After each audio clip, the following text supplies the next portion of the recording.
Hello, everyone. Welcome to this week's episode of I Mold You So with Katie Buckland Weiss. I have a special guest with me today, my doctor that treated me for mold illness, Dr. Oseni. Thank you so much for joining. Thank you for having me. Absolutely. So, I wanted to share just a little bit of background in case we have new listeners this week as to why I Mold You So came about.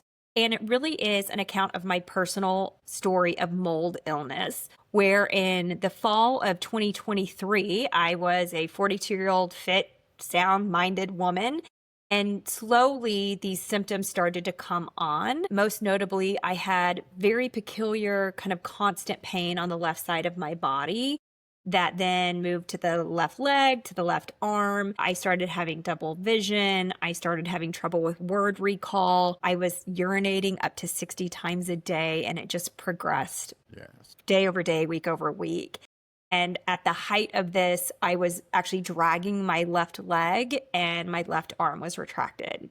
And I was going to see every doctor you can think of with second opinions and third opinions. I mean, probably upwards 15 to 20 different doctors that I saw during 2024, ruling out everything from MS to Parkinson's, stroke, TIA, urinary issues, GI issues, you name it. And every doctor I went to see was like, yeah, you're not in good shape, but I can't help you, or you're clear here. I had multiple MRIs, multiple CTs, blood work.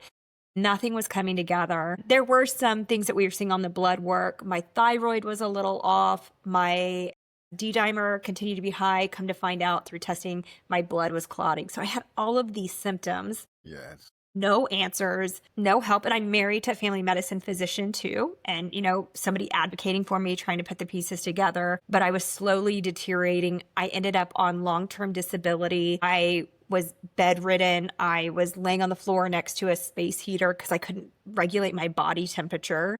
And then it got to the point, not only was I no longer able to work, I was no longer able to parent my children. So we had my mom and my mother-in-law coming in every other week. I was just desperate. I was hopeless, very, very depressed, and very, very sick. And the pain was just like ants running through my body, like an internal sunburn that would not relent. And it was a very dark season for me. In July of 2024, I ended up with pneumonia, atypical pneumonia that would not clear. And I had been to the ER, gosh, at this point, probably 13 times. And they said, hey, we need to biopsy your lung. And I said, I'm so sick, I don't think you can biopsy my lung. I don't think I'll make it through. So I went home to my husband. I said, hey, they actually think this is an atypical pneumonia that could be fungal pneumonia. They want to biopsy my lung. I don't want them to. Is there any test you could do? And he suggested that we do a mycotox test. It was a urine test. He sent it off. It came back and it was lit up that my mycotoxin levels were just very, very elevated, some off the charts. Right. And at that point, we kind of knew we might be onto something. Something isn't right. But my husband doesn't know really how to treat mold, or didn't at that time. He referred me to his colleague in West Texas at Veritas. And from there, Dr. Edwards said, hey, I think this could be mold. And we need to get you somebody that knows how to treat mold. And lo and behold, he led me to you, Dr. Oseni. Wow. And so in August of last year, it was August 16th, I rolled into your office in very poor form. I remember. Yes. Here I am a year later, and bringing this together as a means to inform people and give people hope that maybe if they are sick and they have these symptoms and they can't get a diagnosis and they're getting sicker and sicker, that perhaps they should consider mold illness or CIRS, chronic inflammatory response syndrome, that I know you'll talk about, but also as a means to inform doctors that if you have patients that are coming to you that are very sick and deteriorating like I was, maybe you should consider that they're suffering from mold illness. So all of that being said, Dr. Oseni, I'm so pleased to have you here today. Want to give you plenty of time to talk and answer questions. I know we have a lot of people dialing in that might be, or listening in rather, that might be curious, hey, am I suffering from mold illness? So we'll get into that. But first and foremost, tell me just a little bit about yourself. You do treat mold illness, but you have a full-time day job. Yes. So tell me just a little bit about that. You are a physician. So share with me just a little bit about that. And then we'll get into your mold practice. Awesome. Awesome. So, I'm very excited to be on this podcast with you. It's really a passion for me to treat mold patients. So my background is I've been a physician now going on about 30 years. I'm a trained pulmonary critical care specialist, sleep specialist as well. And that's what I've been doing for the last 25 years. And as a pulmonologist and as an intensivist, we come across a lot of different conditions. And 5 years ago, I started seeing patients with very strange myriad of symptoms that just didn't make sense. Will you share a little bit about what those symptoms were? What were you seeing? So, you have a patient coming to us in our pulmonary practice and complain of significant brain fog, significant headaches, dysregulation, unable to control their heart rate, their blood pressure. We diagnosed them as POTS, but we just couldn't figure out what was causing the POTS. POTS, positional, orthostatic, tachycardia syndrome. Pain, unusual pain, different parts of the body, and sweating, cold, pulmonary issues. And it just got to the point where, as a pulmonologist, as an intensivist, as a sleep specialist, a lot and lot of sleep disorders, inability to sleep, Yes. mood disorders, just one person having like 10, 12 different symptoms. And that's what drove me into functional medicine, trying to get to the grassroots of what's going on. Yeah. And eventually got me into looking into mold. That's how my journey started 5 years ago, of transitioning my understanding of how the body functions. It's so easy to just give somebody a medication, a prescription. You're not completely fixing the problem. You're not getting to the underlying grassroots. Right. And functional medicine is about trying to dive into the grassroots cause of what's going on at the cellular level. So through my research into mold, I came across Dr. Shoemaker. Okay. And Dr. Shoemaker has been doing research in mold and this condition that we're going to be talking about, chronic inflammatory response syndrome, since 1997. Okay. Right. So he's had almost 30 years of research into this condition. He's done a lot of studies, and he was able to come up with how to diagnose this condition and how to treatment protocol. So we'll talk about that during this podcast. So that's how my journey started, just trying to find out what's going on with all these patients that I'm seeing without having answers for them, without able to really cure them. And that's why I became a doctor, so that I can not just put a bandage on, it's about healing, complete healing. Well, that's so important. Even in my own journey, again, seeing all these doctors, I was prescribed different medicines because we were going down this path. I had symptoms that could mimic stroke or myelitis or TIA or interstitial cystitis. And I was being given prescriptions, and honestly, the prescriptions were making me worse, but that's because we didn't know what was going on. We were chasing our tails and we weren't treating the root cause. Right. And I think it's important to note, in my case, I quit work. I was sick. I was laying in bed all day. And we'll get to this, but I was laying in bed in a home that had hidden mold in it. And that's what I was getting sicker and sicker. Right. Because I was breathing in the mold, breathing in the spores, and my body was just filling up with these mycotoxins that just set my body on fire, really. And so I think the term you used was total system, or maybe all system deregulation. My system was way out of whack. And so I might see a urologist who'd point me to neurology, who'd point me to sports medicine, and they'd kind of throw their hands up. So again, when I rolled into your office, August 16th of 2024, I think I had the full tremors. I was shaking. I was clearly anxiety ridden, I remember. or just not who I truly am. And you offered me an opportunity to identify the root cause. So before we get to that, I want to talk just a little bit more. Can you talk to me about SIRS? Just All right. broad base. Let's talk about that. Okay. So SIRS means chronic inflammatory response syndrome. So it's a chronic inflammation induced by bowel toxin exposure. And mold is a bowel toxin, actinomyces, endotoxin, Lyme is a bowel toxin. And then we're going to talk about other bowel toxins like COVID that can trigger the same pathway that leads to chronic inflammatory response syndrome, SIRS. So, Yes. in a nutshell, when we get exposed to a bowel toxin, whether it's mycotoxin or endotoxin or actinomyces, normally our immune system, the initial part of our immune system, we call it the innate immune system, recognizes the bowel toxin and it's able to transfer the bowel toxin to our more permanent immune system called the adaptive immune system, where we make antibodies and we're able to eliminate the endotoxin or the bowel toxin out of our system. However, there are 25% of the population that have a genetic abnormality. We call it a HLA haplotype. Okay. And That that would be me. I'm part of that that would 25%. Yes, you're one of the 25%. So with that genetic abnormality, you're able to recognize the bowel toxin, but you're not able to transfer it to the adaptive immune system to make the antibody.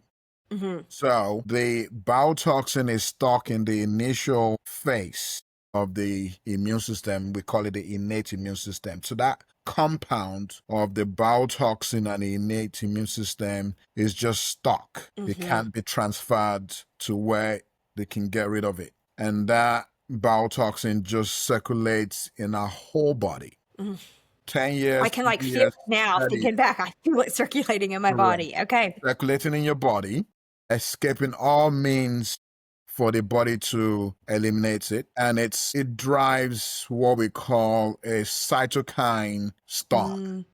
Okay. Say Okay. that one more time. It drives Cytokine. a. Cytokine storm. Okay. Because that is inducing a chronic inflammation, and that inflammation is triggering a lot of different cytokines, a lot of biomarkers, and those different cytokines now cause various different, damages, inflammation, dysregulation that leads to what we call a multi-system, meaning all the systems in the body, the brain, the lungs, the heart, the kidneys, the joints, your immune system. So that's what we mean by a multi-system and a multi-symptom. Yeah. And that's why people are saying, is it this? Is it that? It's all my systems and nobody can get to an answer. Right. But the reality is, like, it is all systems and you're not crazy. This is the response that's happening with your body. One thing I want to ask you, because I imagine our listeners are curious, is where do you, now that you see so many mold patients, where are these individuals getting this exposure to these biotoxins? Good question. So the data from the EPA says our buildings, 50 to 80% of our buildings at one time or the other have had water damage and have mold. So you can imagine 50 to 80% of our buildings, not just our homes, but schools, our post office, church buildings, and then surprisingly in our cars as well.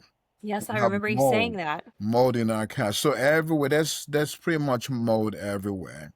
Mhm. So you can imagine 50 to 80% of our buildings having mold at different degrees.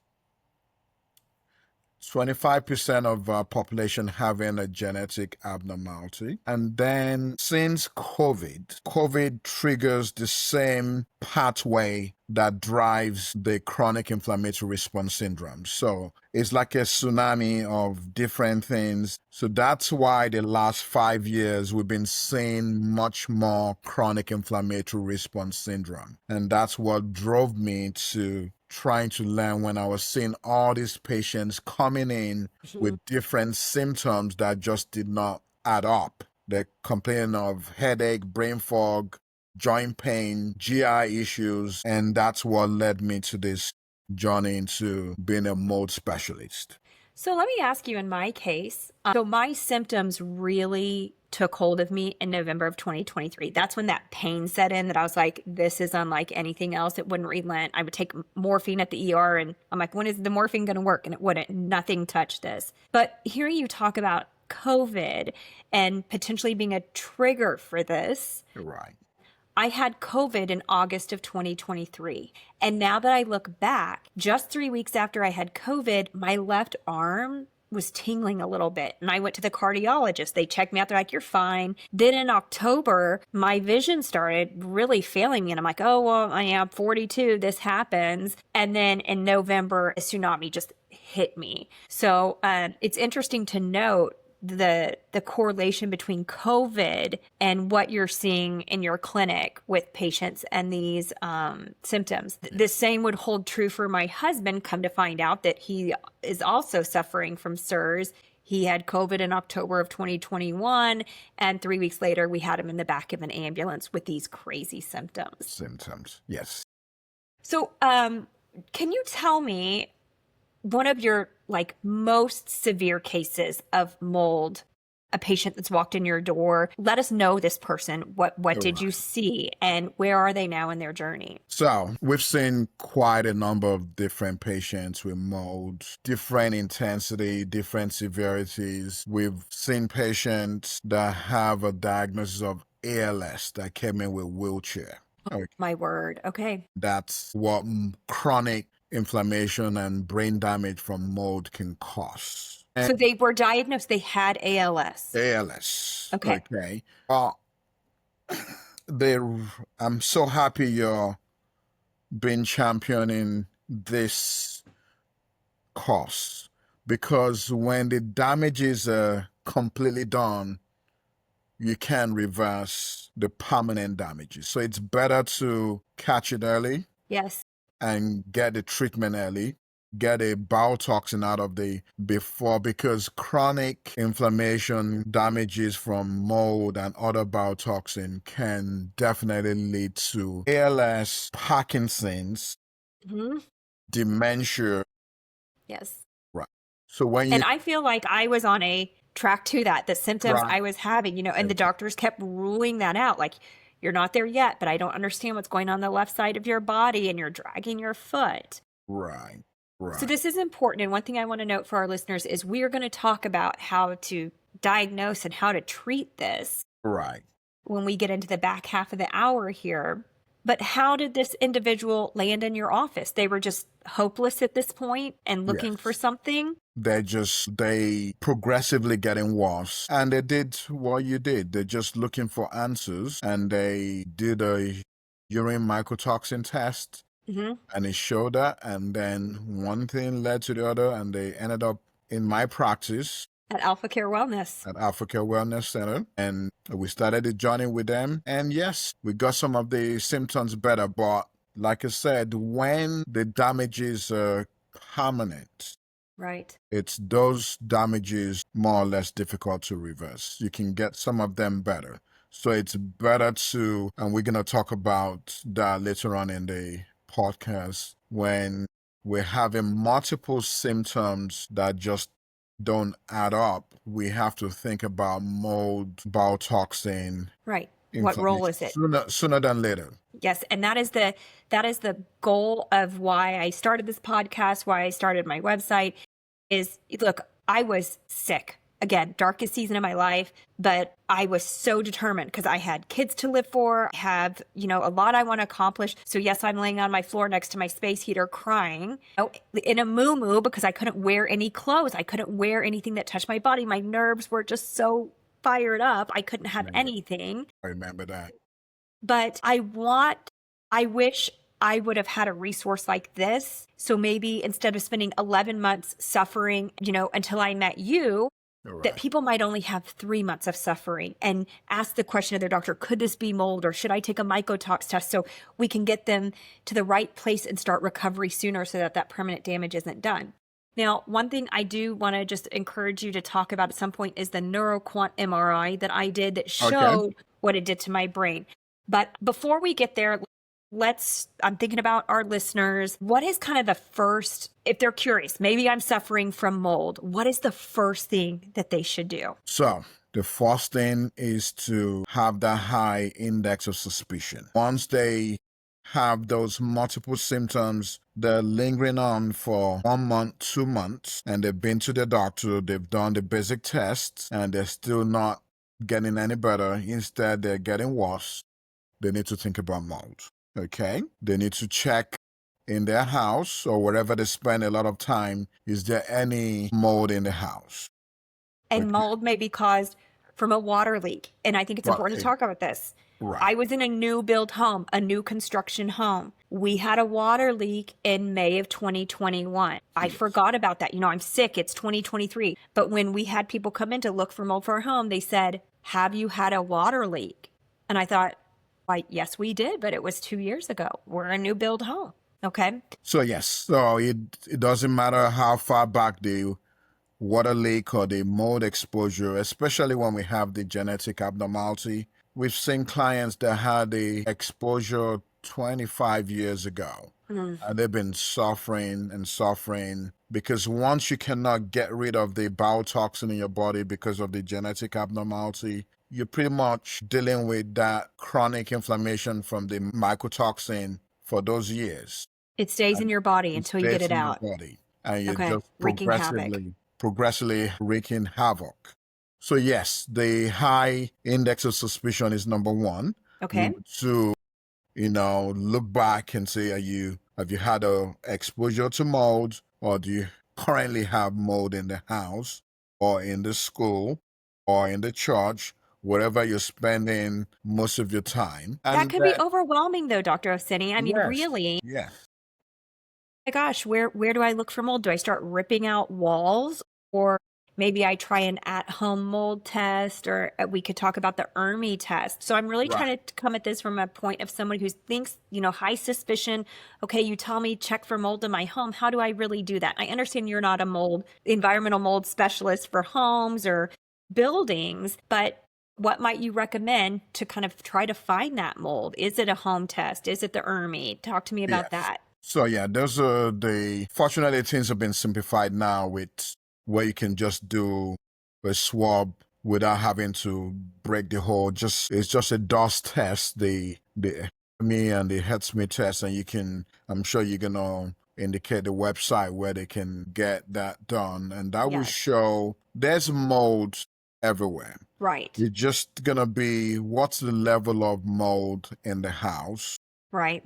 And that's what the ERMI test. So it gives a score based on the level of the mold exposure. And you're right. I will be sharing some of the home mold test. We did an ERMI and we did just an air test as well, which after I came to see you, reinforced, okay, there's something going on here. Okay, so high level of suspicion, look for the mold. Look for the mold. And then the next step is look for somebody like us that has knowledge of mold and what mold can do, because they didn't teach us this in medical school. Okay. Right. I didn't know about what mold could do to the body. I didn't know about chronic inflammatory response syndrome until I started looking into mold, and because they don't teach you. So conventional medicine doesn't know anything about the chronic effects of mold. Right. So you have to seek out somebody that has knowledge of it, at least some understanding of it, because I think you were directed to us by somebody that at least had an understanding that, yes. Right. He's an integrative family medicine doctor, and he's like, I know just enough to think this is mold, but I don't know what to do. And then he directed me to the Shoemaker protocol, Protocol. but it was a list of doctors Right. that were well versed in practicing the Shoemaker protocol, which we'll get to in just a moment. But that's how I landed with you. So by the grace of God, my husband did this test, then pointed me to his colleague Right. that knew a little bit more, but not enough to treat me, and then sent me to you. Okay. Now, when I landed in your office, okay, so let's say I'm checking the boxes. I have these things. We think we have mold in the house. I Google practitioners maybe that are familiar in practicing the Shoemaker protocol. There are a couple different protocols out there, right? Yes. I have a family PA here that does a different protocol that I met with her, and she does things one way. I chose to do the Shoemaker protocol because of you, and look at me now. Okay, you now. It's So working. I just want to turn on this static light. I'm not sure whether my light is okay. It kind of went off. So just give me Okay. 1 second. Yes, that's quite all right. Right. Came back on. All right. All right. Let there be light. Let there be light. So All right. Go ahead. we've checked a number of these things off, okay, this is sounding more and more like mold. So I align myself, get an appointment with Alpha Care Wellness Center. I come and see you. Walk me through that. What do we do? Good. So basically, we go through a very detailed history, okay, trying to almost track back when was the first exposure to mold. Most people might not even remember that, but Right. No clue. some might remember, yes, I had a water leak. The back of my kitchen sink, we saw black mold. And so some might remember. Okay. But the most important thing is the symptoms, the clusters of symptoms. So we kind of break it down into like 12 or 13 clusters because it affects multiple systems in the body. So What we might do it give just me some of those? What might those be? Give me a couple samples, a couple examples. so we just clusters of symptoms based on the CNS, the headache, the brain fog, the difficulty with focus. We're talking about GI symptoms with the leaky gut, the bloating, the hypersensitivity to various foods. We're talking about the pain, the muscle pain, the joint pain, the nerve pains. Because what this condition does is it kind of upregulates the pain sensory pathways, causing intense pain that just doesn't make sense. Right. So we're talking about pulmonary symptoms, just consistent shortness of breath, recurrent lung infections, sinus infections. We're talking about visual problems. We're talking about emotional problems. Very much so. Depression, anxiety, burst of angers. So we're talking about a myriad of different gastrointestinal, bladder issues, bladder spasms. So you're doing an audit when these You're patients doing an first come in. You're audit doing an audit of it. Okay. and for you to diagnose chronic inflammatory response syndrome, you need a minimum of 6 to 8 out of the 13 clusters. So I got about 12 of them. Right. So by the time you're doing the intake on the history and you have all those clusters, then your suspicions get higher. Okay. Okay. And then if they had a known history of mold exposure, that even increases your suspicion for chronic inflammatory response syndrome. And then there's a simple test that we call the VCS test, the visual contrast sensitivity test. This is a test that's been available for the last 70 to 80 years. It was actually, started in the military to screen for biotoxin exposure. Wow. Okay. It started in the military to screen for biotoxin exposure. Okay. I didn't know that. That's remarkable. Right. So it's been available. It's an online test and it's very cheap. And basically, it's testing how the ability to, differentiate different contrasts. And because of the inflammation going on at the back of the eyes, the optic nerve, right, can be impacted. Do I have that right? You got it right in the retina. and that causes vasoconstriction and also the thickening of the red blood cells. So it just makes it difficult to differentiate different contrast, different sensitivities. So when someone fails that test Hmm. and has about 6 to 8 cluster symptoms out of the 13 clusters, and they either have a history of exposure or recurrent exposure, it's almost 98% highly suggestive of chronic inflammatory response syndrome. So you can Did you see. did you confirm it with a blood test? I remember you did a number of blood tests on me. Is that also a factor of So this? those are additional things that we use to confirm and also help with the treatment. But Hmm. even before you get to the blood test, symptoms, exposure to mold, and the VCS test already gives you 98% certainty that we're dealing with a chronic inflammatory response syndrome. You know what's remarkable about this VCS test is I remember in October of 2023, I went to the eye doctor because my vision was failing me. And he's like, "Are you okay? You know, nothing major here. We'll put you in some readers." And then I went to see him that following spring because my vision was worse and worse. And I remember him looking in my eye and saying, "Something is up with your optic nerve." He was able to see it. But then when he put me behind the machine, he's like, "Your optic nerve is fine." But he's like, to me, something is up with that optic nerve. Yes. And, I mean, this is all making sense. Absolutely. Yes. Okay. So you have this patient, you're 98%, convinced they have SIRS. Right. And I'm going to share something that you shared with me when you confirmed with me, I think All on right. our second visit, that you do have SIRS. You have chronic inflammatory response syndrome. I Yeah. had never heard of it. I didn't know what was going on. And I was still very, very sick at this point. But you said to me, you're going to have to be patient. This can take 12 to 18 months at a minimum. And I think it's really important to mention that because I'm 11 months out right now. And that has stuck with me. But 3 months in, I'm doing the protocol. We'll talk about all the things I was doing in just a moment. But I wasn't better. And my patients, were being tested. And you reminded me, I told you 12 to 18 months. And I just held on to that, and I kept doing all the things. But I think it's really important to share with this group, if this is the path you're led down and you end up having SIRS, there is hope and there is recovery, but you have to be patient. You have to be patient. And day by day, I would have 5 bad days and then I'd have a good day. And I remember putting my hands out of the sunroof and screaming in front of my kids, just like, "Hallelujah, I'm having a good day." But then I had another 5 bad days, then 2 good days, and slowly got there. Okay, so not to jump the gun on all the goodness that can come from recovering from mold illness and All SIRS. right. Okay, so you've diagnosed someone.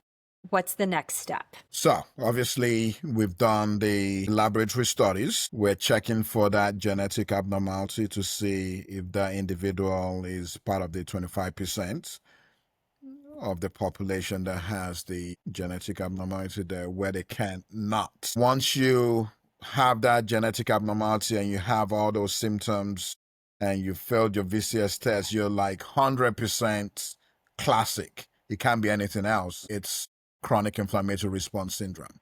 And then the blood test, we're checking for all the different biomarkers that get increased or get decreased due to the chronic inflammation from the bowel toxin. So we're And often checking. it's very clear. I mean, I would assume Right. that on my test, it was very clear. You're completely low here. This is way high. I Way mean, it was high. just, yeah. Yes. So the MMP9, the TGF beta 1, and which of those are pro-inflammatory markers that get elevated. And these are not blood markers that we usually do with a conventional blood test. I think that's So important to point out, that's right?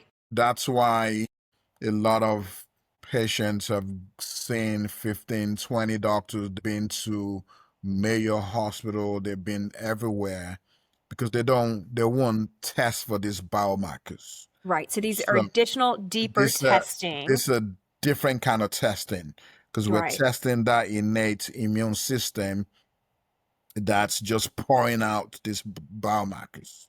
Yes. And I think it's so important to point that out because they Right. might say, oh, well, my doctor did a blood test, my blood's fine.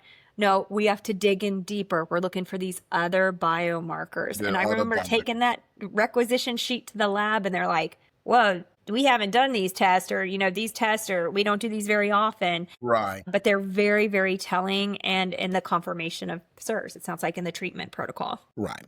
So once we get these results back, so the chronic inflammatory response syndrome, the treatment protocol, just like I said, it's Dr. Shoemaker. Dr. Richard Shoemaker he's the one that's been doing research and a lot of treatment trials over the last 30 years.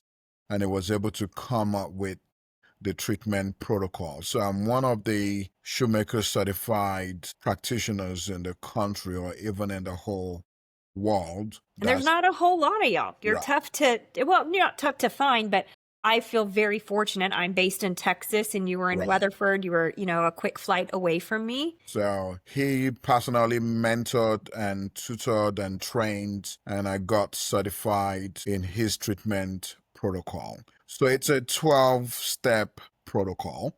Mm-hmm. And each step we're addressing different things. The first thing, the step one, which is the most important step. I know what you're going to say. Say it loud. Say loud. Get rid of the moldy environment, avoid ongoing Absolutely. exposures to mold, because the more we get exposed to the mold and the mycotoxin, we're just inducing additional inflammation, additional damages to the body. So that's why it's the critical step and it's the step one. So Right. that's where We clients. moved out of our home, for example. Right. We were fortunate enough we were able to move out of our home. We had it remediated. Right. But you can't heal in the house that's making you sick. No, you can't. And even if I was detoxing, it's almost like I would be uploading more toxins, right? I would never win the balance. I would never get that level low enough to truly heal. Is that safe to say? That's absolutely right. Okay. That's why it's so important. You can't heal, you can't go through the other steps of the protocol if you're still having ongoing. Right. I mean, unfortunately, we have people with different situations that cannot move out of their house like you did or cannot afford a complete remediation. Right. We still help them To manage the to load, manage perhaps. because we're trying to reduce the inflammation from the mycotoxin. We're trying to prevent permanent damages that can lead to, being wheelchair bound or bed bound. So it's such a very challenging condition because everybody's situation is different. And we still have a lot of clients that are still dealing with their moldy environment. They're trying to get enough funds to do the remediation. So Right. I understand that. So that's why it's critical. The step one. Try to get So out. get Right. out Okay. and have the home remediated. The step two is the binder. Okay. Talk to me a Okay. little bit about the binder specifically. There's lots of different binders out there. You put me on a particular one, but I believe there was something about the efficacy around the GI tract and why you have to be on it because it only treats it just a little bit. Yes. You'll do a better job of explaining that. But the binder, and it is what it says, it binds to the mycotoxin, right? Binds to the mycotoxin. Okay. Tell us more. So it's one of the binders is the cholestyramine. Okay. Okay. That's what I Then was on. that's what you were on. That's the most potent binder that would bind to the mycotoxin. A lot of the regular binders that we use in the past, the charcoal and the binder has to have a specific structural property Okay. to bind to the mycotoxin. That's typically hanging out in your GI tract as well. It's hanging out your whole body. Okay. But it passes through your GI tract into your biliary tract and it gets reabsorbed back into the system through the biliary tract. Right. So it's an 2 ongoing, steps forward, 1 step back. it's just getting reabsorbed back. Okay. So the cholestyramine binds to the mycotoxin Okay. It doesn't let it get reabsorbed, and we're able to pass it out and poop it out, And start lowering that level. lowering that level. And that's Okay. why it's a slow process. It's Okay. all Months. the Months. toxins in the body, in the system, because it's in every tissue in the body. And for me, I had to get the prescription through a compounding pharmacy that you prescribed. There are a Yes. couple. We did powder in the applesauce, and then I ultimately ended up doing the pills because The I was just like a mom on the go. It was easier. Right. But my husband did the powder form. We ultimately had to put my little boy on a version of it. He also did the applesauce. So we have get out of the environment, get on the binder. And this needs to be under the direction of a physician, I would imagine. I mean, Yes. I don't want folks to just go diagnose themselves and think this is it. We want you to rule out everything else, right? And then if you put the pieces together for the mold, this is the process, but really needs to be under the care of a physician or a Absolutely. practitioner of Absolutely. some. Yes. Okay. Okay, so now that we're on the binder, give me a couple more hot tips in the recovery part of this and the protocol without giving everything away because, we only have so much time here today. Yeah, we can spend 10 hours and Well, talk to me a little bit maybe in the protocol about some supplements, maybe the Marcons too, right. and then Extremely. sweating and sauna. Yes. So absolutely important to supplement the whole body, augment, where our body is made up of cell membranes. Okay. So we want to be able to support our cell membranes, support the brain cells as well. Mitochondria. Okay. It's a Mm-hmm. powerful, that's our energy house in our cells, and it gets depleted with this condition. So that's why there's a lot of fatigue and people get diagnosed with chronic, fibromyalgia Myalgia, and yes. I got fatigue that syndrome. diagnosis too. Right. So you're trying to boost all these different cells with supplements. So omega fatty acids, Mm-hmm. okay, a glutathione. You're Yes. trying to use a lot of curcumin to help with the inflammation. You want to make sure you're up to your vitamin D level is great. Mm-hmm. NAD, it's important for your mitochondrial function. Okay. And those can be in pill form, but also like at your clinic, you can get it IV or shot. IV or shots, exactly. So you're trying to support all those different cells that have gotten a bit down from the chronic mycotoxin inflammation. So different types. And then you're supporting the gut, you're supporting the brain function. You're trying to limit the damages while you're healing. You're trying to limit the damages on all these. Just like I said, it Limit the can, damage while you're healing. while you're Yeah, healing. because it's a So process. Okay. that's why if you go into the um, Surviving mold. surviving Yes. mode We'll share website, that website. Yep. Surviving mold. surviving mode, you will see testimonies about so many different cases, including people that have been wheelchair bound that eventually got better. They were diagnosed with ALS, they were diagnosed with neurodegenerative disease, I mean, yes, I'm a disease. living testimony to that. I could Right. not get my left foot in my sandal last summer, and I'm looking and I'm telling my head's telling my foot, get in the sandal, and it just wouldn't move. At that point, my husband throws me over his shoulder, puts me in his truck, takes me to the ER because he's like, you're having a stroke. Right. Just Because wild. Okay, so we've talked a lot about the neurological stuff. There's heavy breathing, pulmonology issues. Let's talk a little bit just about the sinuses, because one of the symptoms that I had that I forgot to mention is every afternoon I would start getting this burning sensation kind of over my face, up in my head, down my nose. I don't really have allergies. I'm not a chronic sufferer from sinus issues, but all of a sudden I was, and it was a very foreign sensation, but it became, every day it was popping up. So, talk to me a little bit about that and then Marcons when you brought Marcons to my attention. great. So, because of what's going on with the chronic inflammation and the suppressing of our MSH, which is the melanocyte stimulating hormone, which is a potent hormone that helps us regulate our immune system.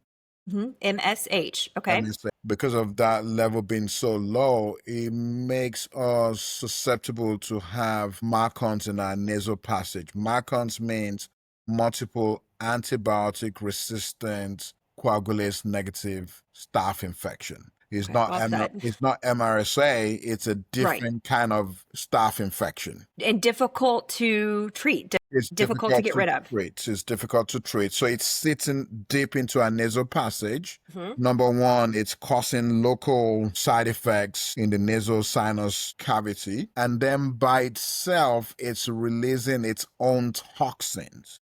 So on top of that, you got another toxin You coming have in. another toxin that's been released and causing, just making the symptoms worse. And there's a Marcon's test. You pointed me to it. I can share it Right. with the audience. It's a nasal swab. It's You nasal send it off, they swab, come back. and it shows the markers and the biofilm. And the way we treat it is by using nasal sprays, EDTA and silver nasal spray to try and eradicate it from the nasal passage. It's not about using antibiotics, pills, or anything because the marcon builds a film around it. The microfilm, the biofilm. So it's Yes. difficult for just an antibiotic to penetrate to get rid of it. Well, it didn't work for me because I had been on antibiotics all summer, and guess what? I still had Marcon. You still So, had Macron. So you yeah, need the special nasal sprays in addition to everything else that right. we're doing Treating while you're healing. to eradicate that Macrons out of your nasal sinus passage. Okay, so then there's the treatment for Marcon. So talk to me about additional support in detox, like the sauna and sweating and some other things that we can be doing, sunshine, all the great things that you shared with me that don't cost a lot that you can do. So, good question. So, basically, at every step of the treatment protocol, you want to try as much as possible to get rid of the mycotoxin, either through your skin, through your GI tract, or through your respiratory tract. So, the sauna, infrared light therapy, molecular hydrogen therapy, or Yes, even, I've done that at your clinic. Yep. yes, Yes. and hyperbaric oxygen treatment. All these are helping to bring the mycotoxin to the surface. Hmm. With the sauna, you're sweating it out. Okay. Yes. I've never been so happy to sweat in my You life. sweat, yes, you're I sweating. love it. So you're just helping with a getting rid of the mycotoxin with a detoxification process, and then it's helping with the cellular regeneration. Okay, because you're getting rid of the damaged cells, and it's giving your body chance to build new cells. So all those therapies are very good for that. We Let me usually recommend starting it probably 3 to 4 weeks after starting the binder. Okay, so you Okay. lead with the binder, You lead okay? with the binder and then you start those therapy options at least for 3 to 4 weeks after. If you start it too soon, it can make you sick Right, okay. because your body's Right, and we loaded with. build. It's important that folks know we build on this, and I'm a testament to that. You're like, hey, we're going to do this for a little while, then we're going to add in this, and then we're going to get here, and then we're going to test you and see how you're doing, and then we're going to add this in. And I'm still going through the protocol. I think I'm about 80% there, Yes. have about 20% to go. Personal question for you. One of the additional therapies I did was lymph therapy, getting my lymph moving. This isn't something I necessarily learned from your protocol, but it's something I just incorporated because I was going to a wellness clinic and they offered what they call Right. derma shape. And in this particular one, it sucks and like moves by suction the lymph. But I tell you, when I do those lymph treatments, I feel 10 times better. And it makes sense because my lymph, I think, has been still and like butter and hasn't been able to support detoxification. So that's something else that I've done. Would you good with that? Is that okay? Absolutely. It's part of our recommendations. So, Fantastic. Okay. yes, it's just that it could be overwhelming when we list all those different things. Lymphatic treatment is actually helping you mobilize the toxins. Okay, Mm, moving it to where you can now get the binder to bind to it in the GI tract and get it. yeah. So by itself, it might not work, but Right. using it in addition to the Binder. treatment protocol will definitely help you heal. Yes. Okay, so a couple other things before we're out of time.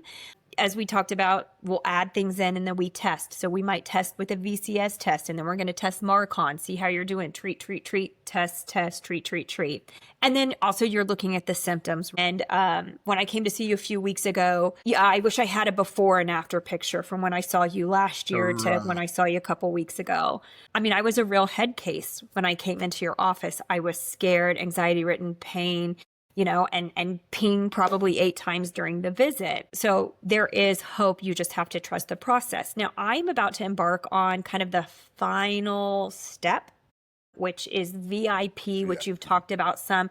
Can you share just a little bit about VIP with me? It is a peptide. I know there's a lot of talk about peptides right now. Share with me the goods around VIP. All right, so good. Just like I said, it says protocol is a 12-step protocol. Okay, and we just go up from step 1 to step 2 till we get to the top of this. A lot of our patients, by the time you get to step 3 or step 4, they're pretty much 99% better. Okay, when we do, let's talk about that Neurocon MRI before we. Yes. So when Let's we, talk about the Genie blood test too. Let's talk okay, about both of those because right. I was further along in my treatment. Exactly. So that when we do those, we're going to talk about the Neurocorn and the Genie, and that kind of helps us know that we're definitely going to be going to that VIP, the granddaddy. All right. So the Neurocorn's MRI is what we call it's a special MRI called a volumetric, brain MRI. It's showing the part of the brain that's shrunken from the chronic inflammation from the mold and part of the brain that's swollen. Okay. Yes. And there's specific findings that we see with chronic mold induced inflammation, and there's specific findings that you see with chronic Lyme induced, inflammation. So different biotoxin does different things to the brain. Yeah. And So we saw that in we my saw results. We we walked saw through that. we saw it with years. And then when we see those changes, we know that when we do the VIP, which we're going to talk about in a short while, it reverses those changes. So that's why I said if there's anything to take away from this podcast is starting the treatment early. Yes. Because Get ahead of it. when those changes in the brain becomes permanent, that's when we have people that have diagnosis of AL, and meanwhile it was due to chronic mold inflammation. I mean, this is just mind blowing. It blows my mind. I mean, it's not surprising coming from you. You see this and you see the recovery that people can make, but that people aren't more aware of this when they have these patients that are just chronically ill, Chronically ill. and that's not on the checklist. And, okay, so Right. I'll So get off my soapbox. Moving on. regarding the gene Yes. is gene express inflammation explained. Bottom line is that our body function is regulated by genes. Okay. And the gene test shows what genes are being overexpressed and what genes are being suppressed This was by fascinating. This is chronic fascinating. inflammation. So the genes for the inflammation, the genes for memory, Parkinson's, the genes that tells us that there is overexpression leading to pulmonary hypertension.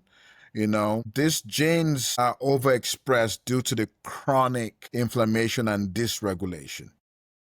Yeah, I And think go ahead. when you were reviewing mine with me, it was very interesting. There was overexpression of PTSD, which I found just Yes, was yes, remarkable. But yes. I mean, yes, everybody has their own journey and their own walk, but I definitely had PTSD coming out of this, and I did my neuroquant in November, so I was already healing from it. But then we were able to see, there was no concern for Parkinson's, which was a relief because for, 9 months is this Parkinson's? What's going on with this woman? You're like, hey, there's no gene expression here. And even things like hematology with my blood clotting, where does this fit into this crazy formula of your symptoms? So very telling from a patient perspective, but also from a physician perspective to try to fine tune the recovery for your patient. Absolutely, absolutely. So this testing helps us to decide that we're definitely going to be going up that protocol steps, which the VIP, the vasoactive intestinal peptide, comes in. This is a powerful neuropeptide, also a powerful immuno, regulator, and also How's it administered? it's administered nasal spray. Okay. It's a And nasal typically spray how long? and it gets absorbed. Usually it's two sprays twice a day and Hmm. it can go up to 4 times a day. And you kind of do it alternating nostril. And what it does is to start to help to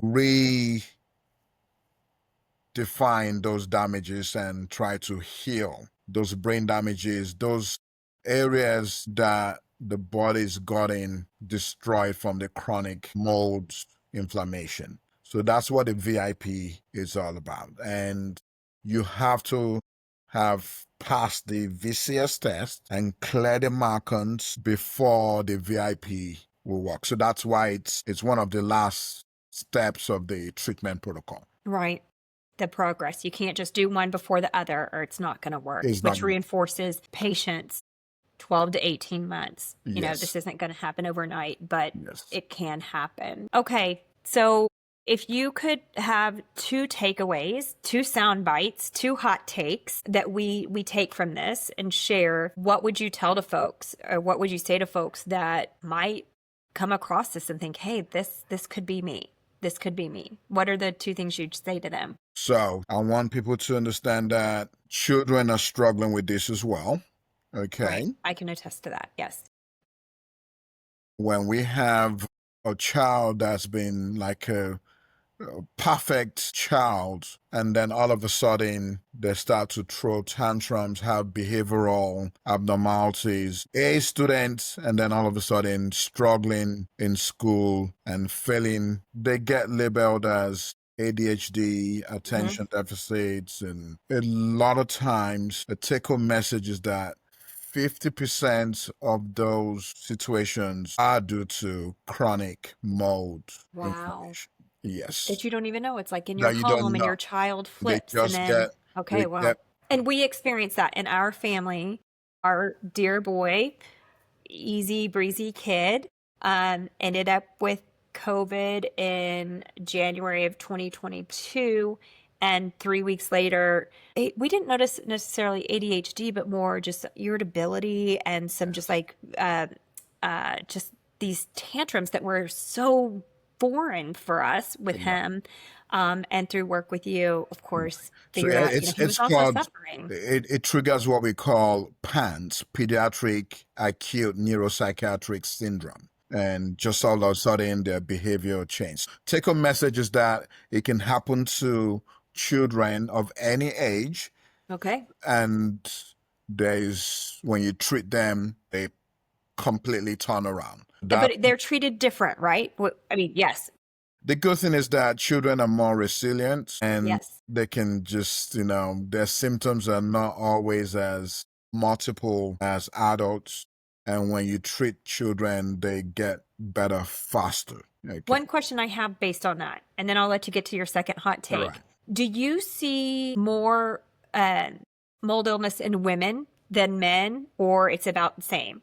Or elderly? It's about the same.